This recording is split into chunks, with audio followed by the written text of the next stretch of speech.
혹시 예전에 영화 가운데 부시맨이라는 영화 보신 분 계세요? 부시맨. 우가자가 우가자가 하면서 이제 그 한창 옛날 몇 년도인지도 기억이 안 나는 그 먼 옛날에 나왔던 영화입니다. 보지는 않았어도 내가 그걸 직접 본 것은 아니었어도 한 번쯤은 들어봤을 겁니다. 그만큼 유명한 영화라는 거죠. 저는 아마 그거를 봤던 기억이 있어요. 그 가물가물한 그 어린 시절의 기억 속에 그 영화를 봤던 기억이 있습니다. 그 영화를 보면은 뭔가 중요한 물건이 하나 나와요. 그게 뭐죠? 콜라병.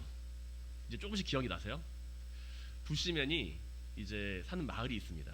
그 영화가 굉장히 오래됐는데 1980년대에 나온 영화예요. 나름 이제 흥행해서 2탄까지 나왔습니다. 그 부시맨 영화를 보면은 이제 비행기를 쭉 타고 날아가던 사람이 경비행기를 타고 쭉 날아가던 사람이 이제 콜라를 마시다가 그 콜라를 버려요. 땅바닥에. 비행기 던집니다.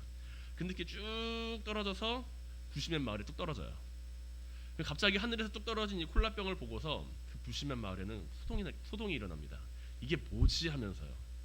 그냥 먹다가 버린 콜라병인데 그 부시맨 마을에서는 그게 그 문명이랑은 많이 떨어져 있는 그 마을이었으니까 거기서 이제 콜라병을 보고서 신의 물건이다. 이것은 신의 물건이다. 그렇다면 이건 과연 어디에다가 쓰는 것이냐? 막 이제 토론이 일어납니다. 그걸 이제 의견이 분분하게 갈라져요. 그리고 부시맨들은 그걸 보면서 이 물건 이렇게 한번 써볼까? 저렇게 한번 써볼까? 막 씁니다. 누군가는 그걸로 이제 막 콜라병을 갖다가 망치로 막 사용을 해요. 망치로 사용을 하는 사람들도 있고 그걸 갖다가 무기로 사용하는 사람들도 있고 그리고 그거 갖다가 뭐 이제 장난감으로 사용하는 사람들도 있고 하여튼 여러 가지 도구로 막 사용이 됩니다. 근데 신기해요. 재미있습니다. 근데 그 마을에 콜라병이 몇 개 있나요? 하나밖에 없습니다. 그래서 그 마을에 분란이 일어나요. 내가 이거를 더 많이 쓸 거야 라고 하면서요. 콜라병이 없을 때는 매우 화목한 마을이었는데 그 마을에 콜라병이 떨어지고 나서 이제 그 콜라병으로 인해서 마을이 막 갈라질 위기에 처하니까 이제 마을 촌장이 사람들을 다 부릅니다. 이것은 우리가 감당할 수 있는 물건이 아니다. 이 신의 물건을 우리가 해결할 수 있는 방안은 이것을 다시 주인에게 돌려주는 거다. 그래서 그 마을에서 가장 용감하고 가장 그 전사로 꼽히는 한 이제 청년이 부시맨 마을에서 그 청년이 그 콜라병을 신에게 돌려주기 위한 여정을 떠납니다. 그리고 나서 도시라고 하는 곳으로 떠나죠. 그 콜라병을 들고서 그 주인공 이름이 카이예요. 카이. 처음 하셨죠. 맨날 부시맨 그러다가 카이예요. 그래서 그 여행을 떠나는 게 바로 이 부시맨의 그 이야기 흐름이에요. 1탄 나오고 2탄도 나옵니다. 이 당시에 이제 부시맨이라는 영화 이제 제가 이야기하니까 재밌어 보이죠? 재미없을 것 같아요. 매우 재밌게 봤던 걸로 기억이 납니다. 만약에 지금 우리가 다시 본다고 한다면 이게 뭐야 하면서 아마 그 레트로 감성을 불러일으키는 그 지지직거리는 필름 영화에서 나타나는 그 모습 그리고 이제 CG라고는 전혀 찾아볼 수가 없는 그런 모습에서 굉장히 추억은 만들지만 그렇지만 뭔가 세련되지는 못했다라는 식으로 평가를 내릴 수도 있을 겁니다. 우리는 지금 그 영화를 보면서 바람도 맞고 의자도 흔들리고 앞에서 공룡이 튀어나오고 그러는 4DMAX 영화에 익숙해져 있기 때문이죠. 그런데 그 40년 전에 나왔던 그 영화와 지금 우리가 살아가는 이 시대 가운데 변하지 않는 게 두 개가 있어요. 뭐가 안 바뀌었을까요? 무엇이 안 바뀌었을까요? 영화를 보신 분들 계시면은 무엇이 안 바뀌었다고 생각을 하십니까? 콜라병이 안 바뀌었어요. 그 당시에도 콜라병은 지금이랑 똑같은 모양입니다.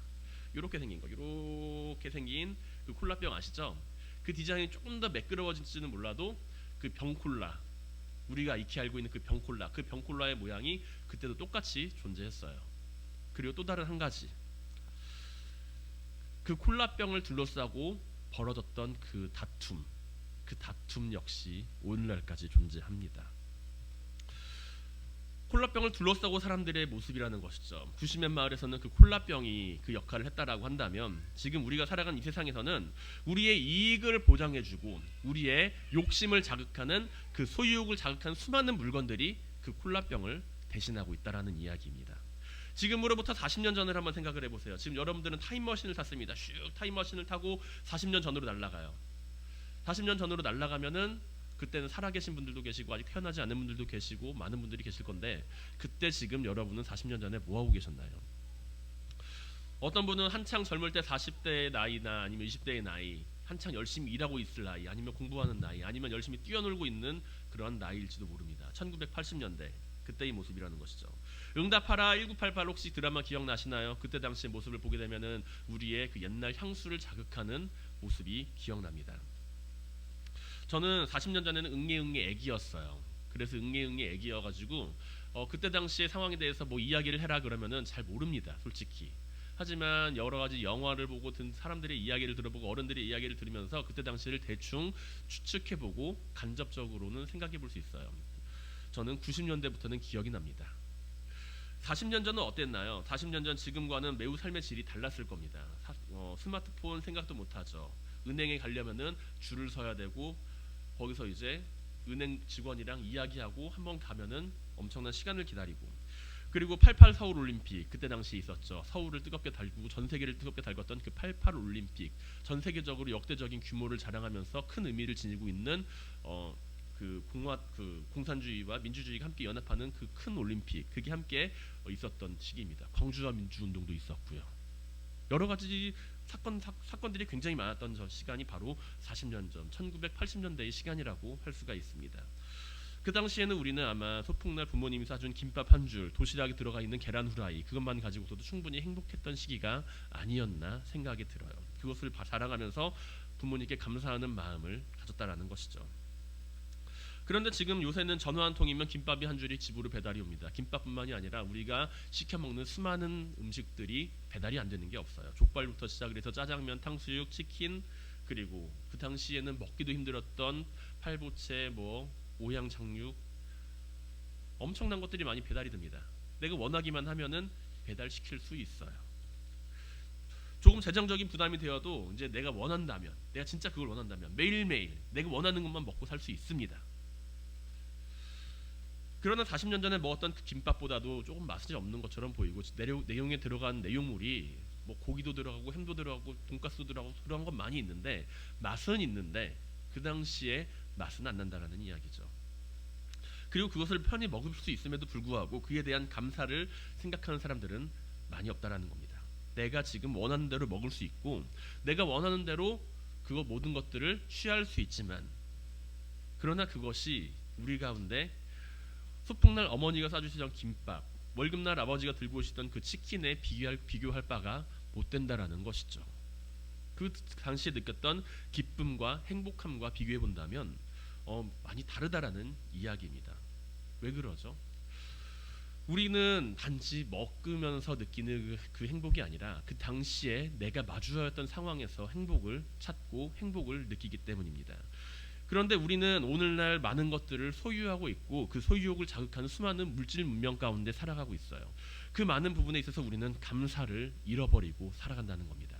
내가 소유하고 있는 것은 과거에 비해서 더욱 많아졌음에도 불구하고 내가 어린 시절에 비해서 지금 내가 소유하고 있는 것은 그 당시보다 더 많고 더 많이 누릴 수 있음에도 불구하고 그 안에서 감사를 찾기는 매우 어렵다라는 이야기예요. 우리의 욕망을 자극한 세상에 많은 물질 문명들이 있습니다. 그것들은 우리에게 소유하라고 이야기를 해요. 너는 소유에서 행복을 찾아라, 소유에서 감사를 찾아라 이야기를 합니다. 많은 것들을 소유하는 것이 행복한 일이라고 이야기를 합니다. 그런데 우리가 많은 것을 소유한다고 해서 행복해지는 것은 아니며, 더군다나 그것에 감사할 수 있는 것도 아니라는 이야기죠. 왜냐하면 감사와 행복은 내가 소유자가 되는 것이 아니라 내가 소유물이 될 때 발생하는 것이기 때문입니다. 나는 많은 것을 소유한다라고 생각할 때 행복하고 감사할 수 있다라고 생각을 하지만, 한번 생각을 해보세요. 내가 그것을 소유했기 때문이 아니라 내가 그것의 소유물이 되었기 때문에 행복하다는 이야기인 것이죠. 오늘 본문 기록에서 살펴보게 되면 이스라엘 백성들은 여호와 하나님을 버리고 바알을 숭배하는 모습을 성경은 기록하고 있어요. 그들은 하나님을 떠납니다. 가나안 땅에 들어가서 하나님을 떠나요. 그 당시에 정말로 내가 하나님을 잘 믿을 거예요 라고 이야기를 했던 그들의 모습이 아니라 하나님을 떠나서 살아가는 모습을 보여줍니다. 이스라엘 정복 전쟁의 영웅인 여호수아가 하나님 품으로 돌아갑니다. 그리고 그 시대의 사람들도 모두 다 하나님의 품으로 돌아갑니다. 그리고 그 후에 일어났던 다른 세대들은 그 땅에서 여호와를 잊고 살아갑니다. 광야에서 헤매던 날과 비교를 해본다면 지금 이스라엘 백성들이 살아가는 그 삶의 모습은 매우 윤택하였을 거예요. 천막이 아닌 벽으로 지어진 그 집에서 살아갑니다. 비바람을 피할 공간이 충분합니다. 떠돌아다니지 않고 한 곳에 정착한다는 것, 그것이 얼마나 안정적인 생활인가요? 내가 내일 어디로 가야 할지 모르는 생활보다 내가 지금 거주할 땅과 집이 있다라고 하는 것이 얼마나 안정적인 생활인가요? 월세보다 전세가 낫잖아요. 전세보다 내 집이 낫잖아요. 이스라엘 백성들은 내 집 마련을 실현을 했습니다. 좋겠죠. 그런데 그뿐만이 아니에요. 적들로부터 침략을 막아줄 방책도 이제 생겼어요. 천막에서 살아갈 때에는, 광야에서 살아갈 때에는 이제 거기서 살아가던 그 당시에는 자신들을 보호해줄 성벽이 없습니다. 외부의 세력이 침략을 해올지 안 해올지 매일매일 보초병을 세우면서 당장이라도 뛰어나가서 전쟁을 치룰 수도 있다라고 하는 그 긴장감 속에서 살아가야 했을 거예요. 그런데 이제 자신을 둘러싸고 있는 견고한 성벽이 있습니다. 1차적으로 적군을 진입을 막아줄 성벽이에요. 안심이 되겠죠.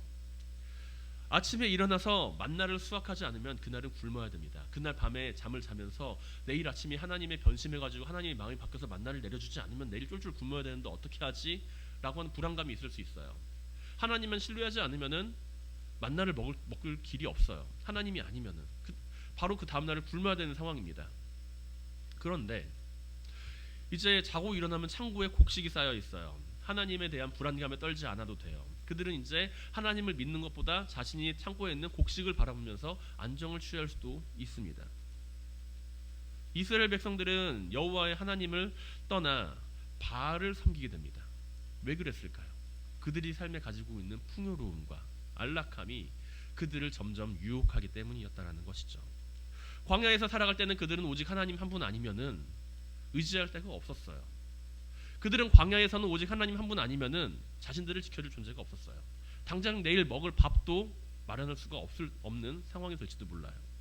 그런데 평안해지고 안정이 찾아오고 자신에게 소유물이 가지게 되었을 때, 이게 내 거야라고 하는 그 소유물을 취하게 되었을 때 그들은 하나님을 떠나 바알을 점점 섬기게 되고 하나님 보시기에 악을 행하게 된다는 것이죠. 하나님을 향한 감사의 모습을 잃어갑니다. 그리고 이러한 삶의 모습은 오늘 우리가 살아가는 시대와도 비슷하지 않나라고 여겨져요.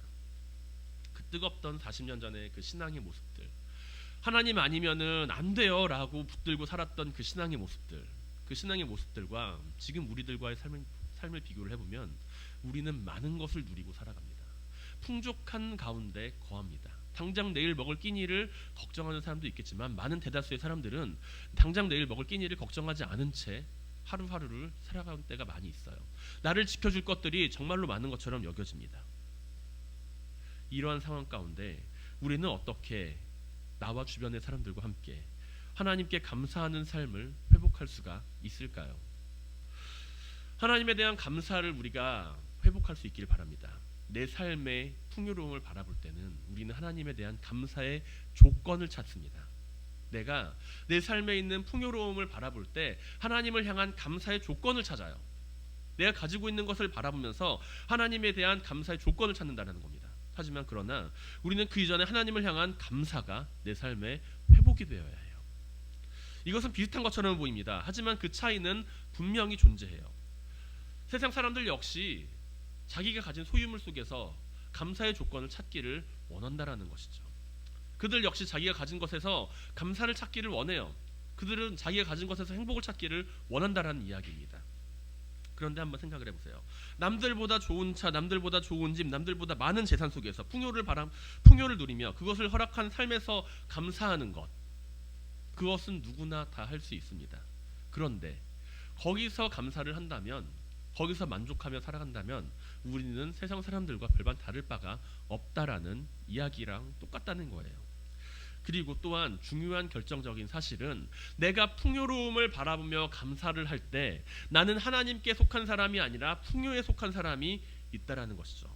내가 풍요로움을 바라보면은 그 소유의 모습 안에서 내가 풍요로움 속에 내가 속해 있다는 것을 바라보게 된다는 겁니다. 풍요함 속에 속한 나라는 이야기예요. 내가 원하는 것, 내가 바라는 것, 내가 생각하는 것이 채워질 때 우리는 풍요로워졌다라고 이야기를 합니다. 내가 생각한 것이 채워졌을 때 나는 넉넉한 사람이 됐다라고 마음속에 만족함을 느끼게 된다는 거예요. 광 속에 그 쌀이 많이 가득 차 있는 걸 보면서 나는 마음속에 넉넉함을 느낀다라는 이야기입니다. 통장에 1억이 찍혀 있는 것을 보고서 10억이 찍혀 있는 걸 보고서 나는 마음속에 평안함을 가진다라는 겁니다. 그런데 내가 바라고 원하는 소유함과 그 풍요로움 속에서 내가 안정감을 느끼고 그 속에서 내가 감사하다, 나는 행복하다 이야기를 한다면 나는 지금 무엇에 감사하고 무엇에 행복하다라고 이야기를 하고 있는 건가요? 결국 내 소유에 대해서 내 자신이 내가 바라고 원하는 것에 대해서 내 자신이 그것에 대해서 감사한다는 이야기예요. 만족한다는 이야기예요. 결국 내 소유에 대해서 내 자신이 소속되어 있음을 감사한다는 이야기입니다.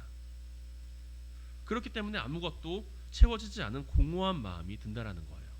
내가 가진 것으로 인해서 내가 감사하기 때문에 나는 공허할 수밖에 없다라는 것이죠. 만족하지 못한다라는 것이죠. 내가 원하는 것, 바라는 것은 내가 채우지 못하는 것들인데 그것을 채웠다. 그렇다면 내가 더 이상 바라고 원하는 것이 없기 때문에 공허한 것이고, 내가 바라고 원하는 것을 채우지 못했다. 그렇다면 채우지 못했기 때문에 공허한 거예요. 내가 원하는 것, 내가 바라는 것들은 내가 채우지 못하는 것, 혹은 채웠다 하더라도 그 다음에 내가 더 이상 바라는 것이 없기 때문에 결국에는 나는 공허한 존재가 될 수밖에 없다라는 것이죠. 밑빠진 독이 물붓기예요. 비록 채웠다라도 하더라도 내 자신만을 만족할 뿐이라는 것이죠. 생각해 보시기 바랍니다. 내가 정답을 알고 있어요. 내가 정답을 알고 있는 시험 문제예요. 그 시험 문제에서 100점을 내가 맞았어요. 내가 내 문제, 내가 출제를 하고 내가 그 문제를 스스로 풀어서 그 문제에 대해서 100점을 맞았습니다. 만족감이 올까요? 성취감이 올까요? 행복할까요? 내가 소유한 것에 대해서 내가 만족한다라고 한다면 결국에는 그 안에서는 만족감이 없고, 만족감이 없으면 결국에는 감사도 찾을 수가 없는 것은 어찌 보면 당연한 이야기와도 같습니다. 그렇기 때문에 우리는 세상의 풍요로움 속에서 내가 풍요에 속한 사람으로서 감사를 찾는 것이 아니라 영적인 삶의 모습 안에서부터 감사가 회복되어야 합니다. 오늘 본문에 등장하는 이스라엘 백성들은 출애굽한 이후에 가나안 땅에서 정착해서 살고 있는 상황이에요. 앞서 이야기한 바와 같이 그들의 삶은 광야에서 살았을 때보다 더욱 안정되고 편안한 생활을 했을 겁니다. 이스라엘 백성들은 자신의 생활이 안정되자 그 소유를 중심으로 이제 하나님을 바라봐요. 나의 소유를 바라보고 하나님을 통해 바라본다는 이야기입니다. 그러다 보니까 내가 하나님을 바라보는 그 필터 앞에 소유가 끼다 보니까 그 앞에서 뭐가 생기나요? 나의 소유와 하나님을 저울질하게 되고, 결국에는 나의 소유를 늘려주는 분이 바로 진정한 하나님처럼 여겨진다라는 이야기와도 일맥상통한다는 것이죠. 그 안정이, 생활이 안정이 되니까 내 소유를 지키는 것을 바라보게 되고, 그리고 그 소유를 중심으로 새로운 신들이 눈에 들어온다는 이야기입니다. 바알과 아스타로스에 대해서 성경은 사사기 2장 12절에서 이야기하기를 그들의 주위에 있는 백성들의 신들이 섬겼던 신이라고 이야기를 해요. 가나안 땅에 존재했던 이방 신이라는 것이죠. 바알과 아스타롯이라고 하는 그 신은 그들이 정복한 가나안 땅의 이방 민족의 신이라는 이야기입니다. 그런데 한번 생각을 해보세요. 하나님을 믿는 이스라엘 백성들, 그리고 가나안 땅에서 사는 신들을 믿었던 가나안 땅의 거주민들, 둘이 한판 붙었습니다. 근데 누가 이겼어요? 이스라엘 백성들이 이겼습니다. 그런데 왜 자신들의 신을 떠나서 그 당시의 우상들을, 진 사람들의 신들을 섬기나요? 이해가 안 되죠. 하나님이 더 강하고 더 크다라는 것은 이스라엘 정복 전쟁을 통해서 충분히 입증된 결과임에도 불구하고, 그럼에도 불구하고 그들이 자신들의 눈에 소유라고 하는 그 필터를 끼고 하나님을 마주하게 되었을 때 결국에는 눈에 보이는 것들, 이 신을 믿으면은 풍요로워집니다. 이 신을 믿으면은 더욱더 가축이 번성합니다. 이 신을 믿으면은 더 즐겁게 살 수 있습니다. 이 신을 믿으면 당시의 생활이 더욱더 풍요로워질 겁니다. 그렇게 이야기를 하는 신들을 찾을 수밖에 없다라는 것이죠. 반면에 하나님은 뭐라 그러세요? 이스라엘 백성들한테 경건해라, 정직해라, 그리고 하나님만 열심히 믿어라, 우상을 섬기지 말아라. 즐거움과는 거리가 먼 것 같은 이야기만을 계속하니까요. 율법에 관련된 내 소유 앞에서 나는 내 소유가 있는데 하나님을 마주하고 싶을까요? 결국에는 이스라엘 백성들은 바알과 아스다롯을 섬기는 그 신전에 가서 제사를 드리게 된다는 이야기입니다. 그들이 드리는 그 신전에서 드리는 그 제사는 이스라엘 백성들에게 있어서 어쩌면 문화적 충격이었을 거예요. 그들은 풍요로움을 찾기 위해서 그 신전에서 제사를 드리면서 난잡한 성경을 가져다 주었고 그것이 풍요를 가져다 준다고 믿었습니다. 좋죠. 이스라엘 백성들이 볼 때 매우 좋을 것처럼 여겨집니다. 그런데 막상 가나안 땅에 들어가니까 하나님과 가나안 땅의 그 우상들 비교해놓고 보았을 때 내가 가지고 있는 소유물을 지키고 그것을 더욱더 풍성하게 할 수 있는 방법, 그러면서 또한 쾌락을 추구하면서 살아갈 수 있는 길, 그것은 하나님을 따르는 길에 있는 게 아니라 우상을 섬기는 길이 있었다라는 거예요. 자신의 소유를 늘리기 원했다라고 한다면 이미 이 시점에서 바알과 아스도롯이 아니라 다른 그 어떠한 신이라도 상관이 없다라는 이야기입니다.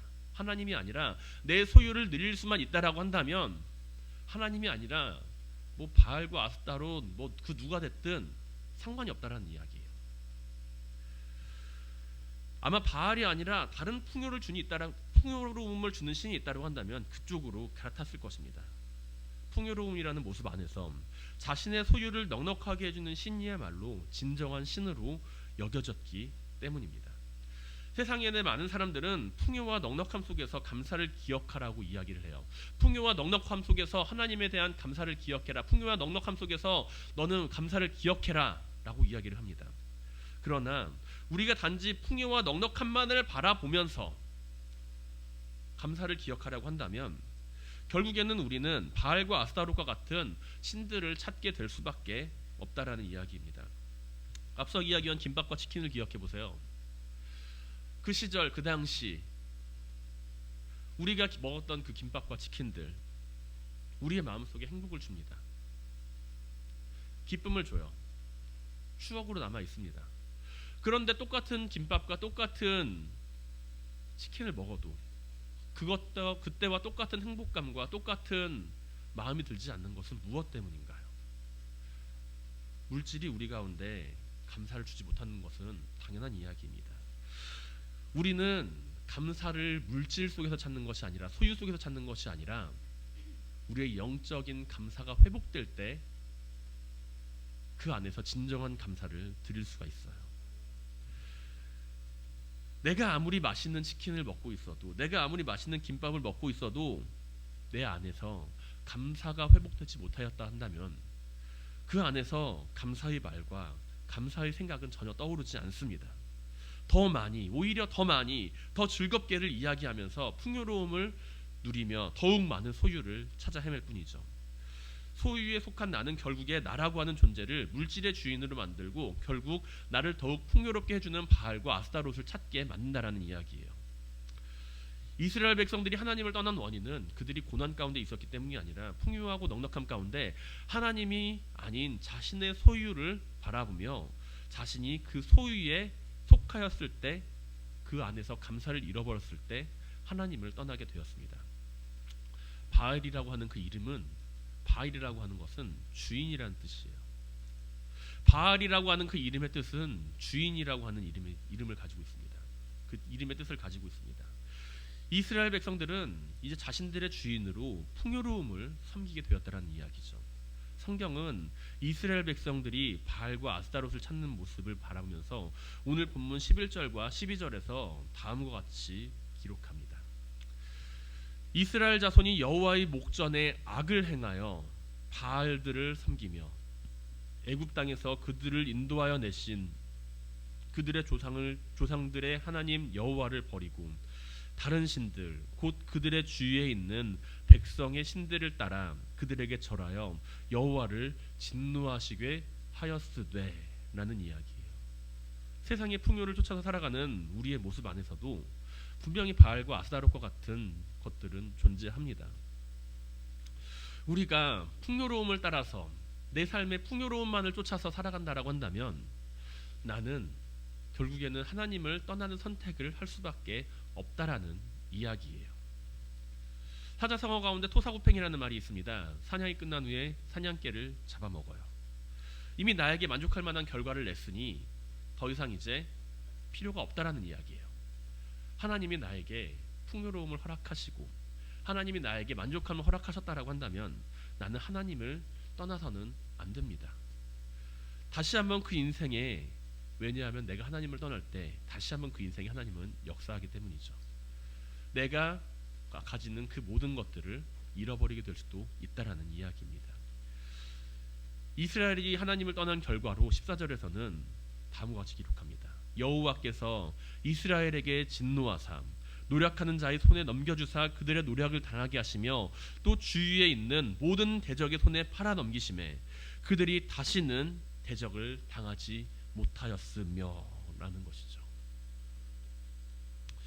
사랑하는 성도 여러분, 우리가 이 세상의 풍요로움에 속한 사람이 아니라 하나님께 속한 자로서 영적인 감사를 회복하며 살아가는 모든 성도님들이 되시길 바랍니다.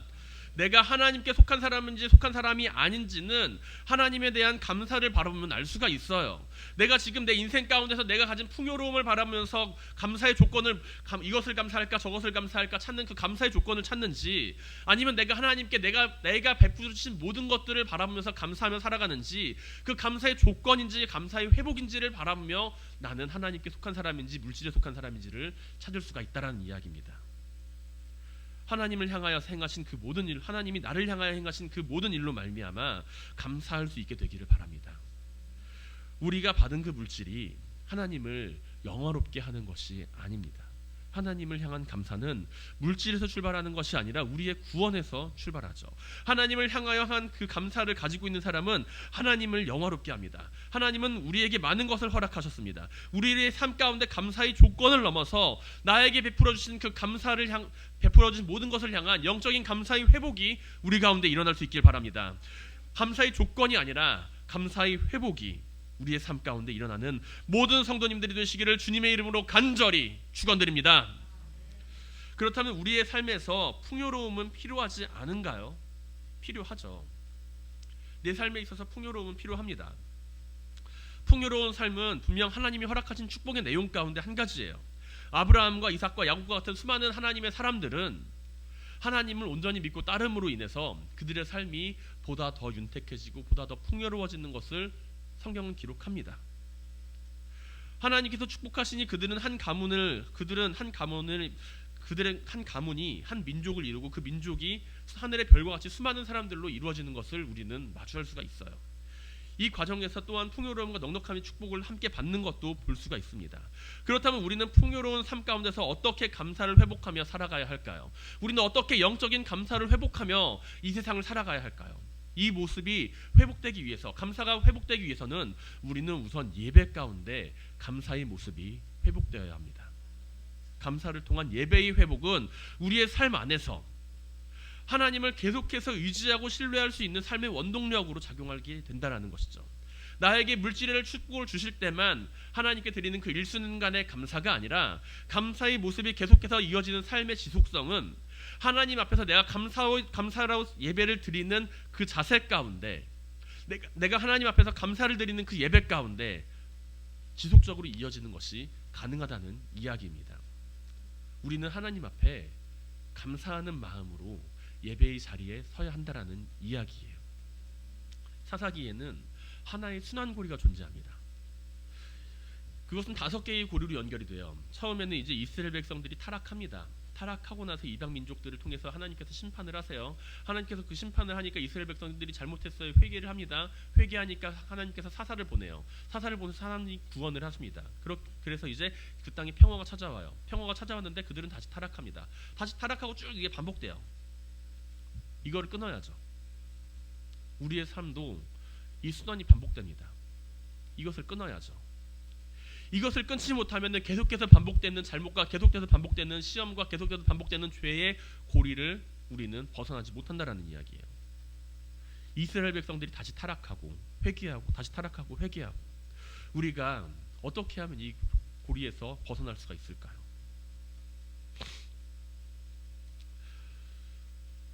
하나님 앞에서 예전의 잘못을 반복하지 않기 위해서는 그 안에서 우리가 감사가 회복되어야 한다는 것입니다.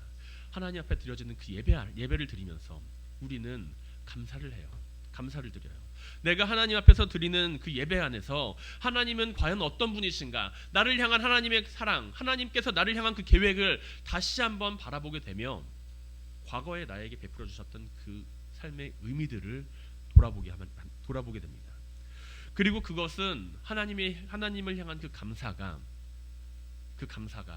나의 삶의 현재를 있게 함을 만들고, 하나님을 향한 그 감사는 하나님을 일하심을 신뢰하게 만든다는 거예요. 다시 예전의 잘못을 반복하지 않기 위해서, 우리가 다시 이 순환의 고리를 들어가지 않기 위해서 자기 좋을 대로 사는 것이 아니라 바로 예배 안에서 하나님을 향한 감사를 기억하며 한 주를 살아가야 한다라는 이야기죠. 시편 50편 22절에서 23절에는 시인은 다음과 같이 노래합니다. 우리가 잘 알고 있는 말씀이에요. 하나님을 잊어버린 너희여, 이제 이를 생각하라. 그렇지 아니하면 내가 너희를 찢으리니 건질 자가 없으리라.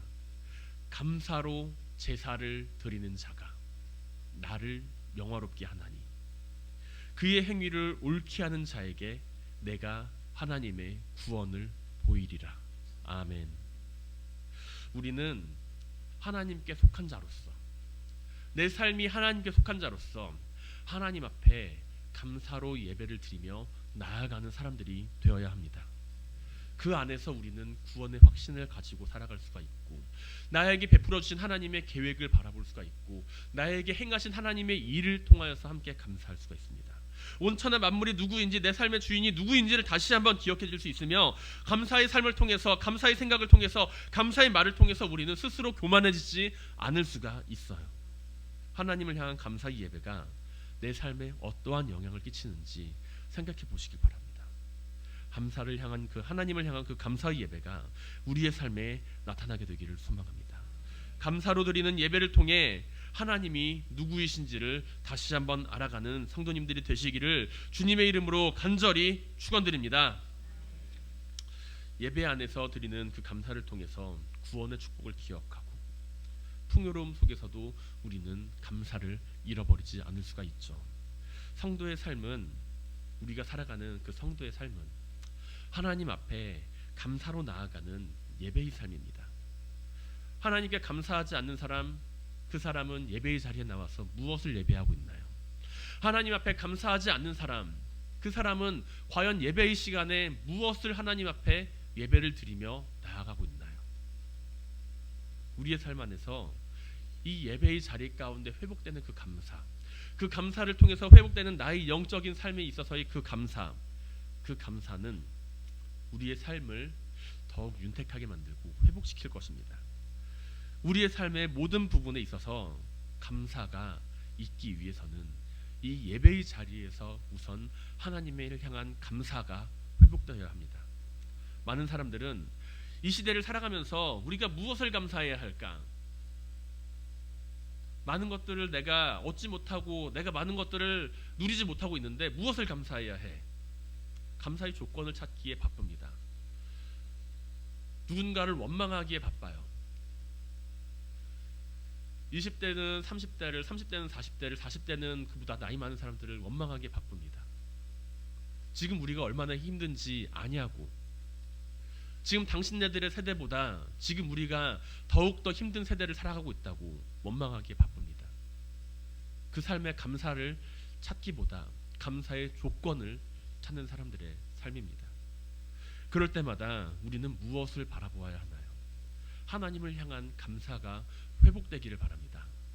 예배 가운데 우리를 향한 하나님의 그 사랑을 바라보며, 우리를 향한 그 구원을 바라보며 우리를 살피시는 하나님을 떠올려 보시길 바랍니다. 그 안에서 그리고 감사를 회복하며 희망을 발견하세요. 하나님께서는 과거에도 계셨고 지금도 계셨고 앞으로도 계시며 내가 하나님께 감사하는 그 삶을 바라보면 나는 하나님을 향한 감사를 통해 희망을 회복할 수가 있습니다. 물질의 풍요함 속에서 감사함을 찾는 것이 아닌 영혼의 풍요함 속에서 감사함을 회복하고 하나님을 만나는 그 모든 순간이 감사함으로 가득 차고 그래야 이 세상을 살아가며 언제나 희망을 안고 살아가는 하나님을 영화롭게 하는 모든 성도님들이 되시기를 주님의 이름으로 간절히 축원드립니다.